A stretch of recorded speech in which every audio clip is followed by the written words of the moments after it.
अहोई व्रत कथा। यह व्रत कार्तिक लगते ही अष्टमी को किया जाता है। जिस वार की दीपावली होती है, अहोई आठे भी उसी वार की पड़ती है। इस व्रत को वे स्त्रियां ही करती हैं जिनके संतान होती है। विधि। बच्चों की मां दिन भर व्रत रखे, सायंकाल दीवार पर अष्टकोष्ठक की अहोई की पुतली रंग भरकर बनाए। उस पुतली के पास सेई तथा सेई के बच्चों का चित्र भी बनाए या छपी हुई अहोई अष्टमी का चित्र मंगलवार दीवार पर लगाए तथा उसका पूजन कर सूर्यास्त के बाद अर्थात तारे निकलने पर अहोई माता की पूजा करने से पहले पृथ्वी को पवित्र करके चौक पूरकर एक लोटा जल भरकर एक पटरे पर कलश की भांति रखकर पूजा करें। अहोई माता का पूजन करके माताएं कहानी सुने।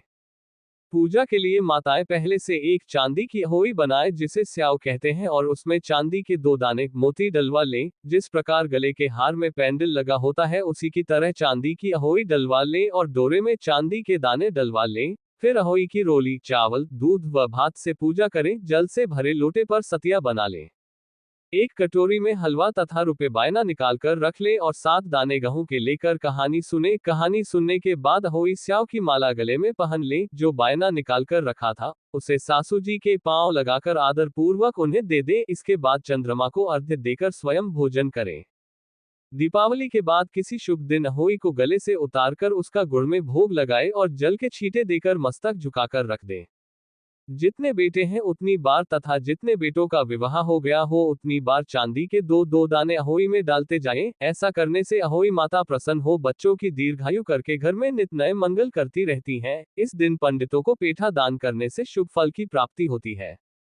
अहोई का उज्जमन। जिस स्त्री को बेटा हुआ हो अथवा बेटे का विवाह हुआ हो तो उसे अहोई माता का उज्जमन करना चाहिए। एक थाली में 7-7 पूड़ियां रखकर उन पर थोड़ा थोड़ा हलवा रखें। इसके साथ ही एक साड़ी ब्लाउज उस पर सामर्थ्य अनुसार रुपए रखकर थाली के चारों ओर हाथ फेर कर श्रद्धापूर्वक सासू जी के पांव लगवाकर वह सभी सामान सासू जी को दे दें। तेल तथा रुपए सासू जी अपने पास रख ले तथा हलवा पूरी का बायना बांट दें। बहन बेटी के यहाँ भी बायना भेजना चाहिए।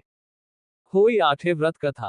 एक साहूकार था जिसके 7 बेटे थे, 7 बहुएं तथा एक बेटी थी। दिवाली से पहले कार्तिक बदी अष्टमी का सांतो बहुएं अपनी इकलौती नंद के साथ जंगल में मिट्टी खोद रही थी। वही स्याहूब सेई की मांग थी। मिट्टी खोदते समय नंद के हाथ से सेई का बच्चा मर गया। स्याहू माता बोली कि मैं तेरी कोख बांधूंगी। तब नंद अपनी 7 भाभियों से बोली कि तुमसे से मेरे बदले कोख बंधवाने से इनकार कर दिया, परंतु छोटी भाभी सोचने लगी कि यदि मैं कोख नहीं बंधवाऊंगी तो सासू नाराज होगी। ऐसा विचार कर नंद के बदले में छोटी भाभी ने अपनी कोख बंधवा ली। इसके बाद जब उससे जो लड़का होता तो 7 दिन बार मर जाता।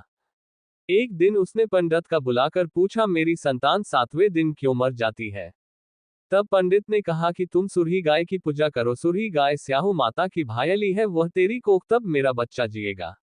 इसके बाद से वह बहू प्रातः काल उठकर चुपचाप सुरही गाय के नीचे सफाई आदि कर जाती है।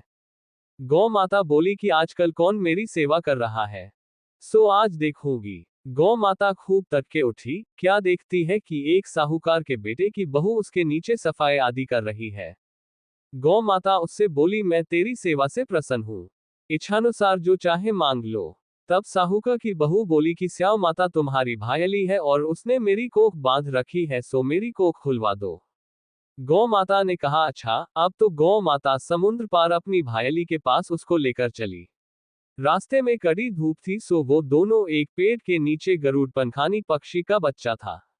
सांप उसको डसने लगा, तब साहूकार की बहू ने सांप मारकर ढाल के नीचे दबा दिया और बच्चों का बचा लिया। थोड़ी देर में गरुड़ पंखनी आई जो वहां खून पड़ा देखकर साहूकार की बहू को चोंच मारने लगी।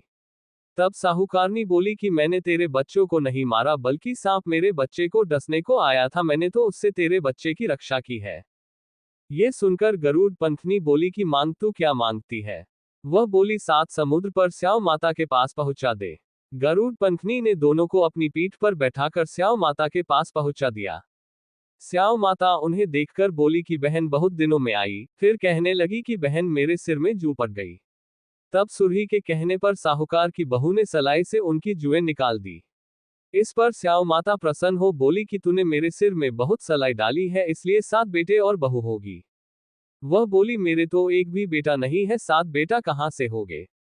स्याऊ माता बोली, वचन दिया, वचन से फिरो तो धोबी कुंड पर कनकरी हो। जब साहूकार की बहू बोली मेरी कोख तो तुम्हारे पास बंद पड़ी है, ये सुनकर स्याऊ माता बोली कि तूने मुझे बहुत ठग लिया, मैं तेरी कोख खोलती जो नहीं परंतु अब खोलनी पड़ेगी। जा तेरे घर तुझे 7 बेटे और 7 बहुएं मिलेगी, तू जाकर उजमन करियो। 7 होई बनाकर 7 कढ़ाई करियो। वह लौटकर घर आई तो देखा 7 बेटे 7 बहुएं बैठी है, वह खुश हो गई। उसने 7 होई बनाई, साज उजमन किए तथा 7 कढ़ाई की। रात्रि के समय जेठानियां आपस में कहने लगी कि जल्दी जल्दी नहाकर पूजा कर लो, कहीं छोटी बच्चों को याद करके रोने लग।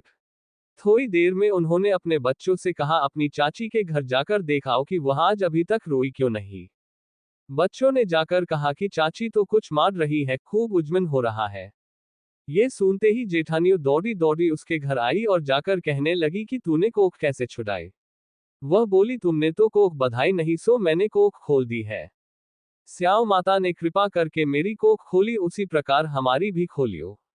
कहने वाले तथा सुनने वाले की तथा सब परिवार की कोख खोलियो।